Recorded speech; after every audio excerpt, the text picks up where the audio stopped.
शेतकरी मित्रांनो, तुम्ही जर कांदा उत्पादक असाल आणि तुमच्या कांद्यामध्ये जर यापूर्वी तुम्हाला जोड कांदा, बेळा कांदा किंवा आपण दुबळका कांदा म्हणतो अशा पद्धतीचे जर कांदा दिसून आला तर मात्र तुम्हाला विशेष काळजी घेणं गरजेचे आहे। मग काय काळजी घ्याल तर शेतकरी मित्रांनो, सगळ्यात पहिले आपल्याला गुणवत्तापूर्ण बियाणे निवड करणं गरजेचे आहे।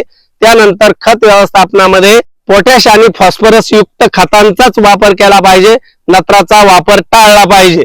जर नत्राची गरज असेल तर अमोनियम सल्फेट सारखं खत तुम्ही आपल्या कांदा प्लॉट मध्ये प्रति एकर 50 किलो पर्यंत देऊ शकतात। त्यानंतर शेतकरी मित्रांनो, फवारणीचं नियोजन करताना 50 ते 55 दिवसापर्यंत आपल्या साधारण 3 ते 4 फवारण्या होत असतात। या फवारण्यांमध्येच तुम्हाला फक्त पीजीआर चा वापर करायचा आहे।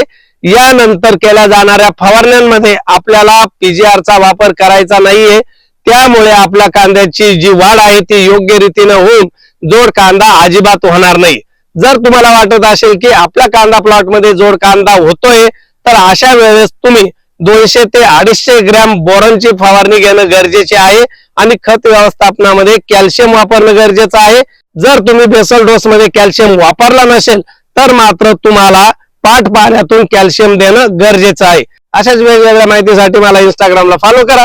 भेटूया पुन्हा, तोपर्यंत नमस्कार।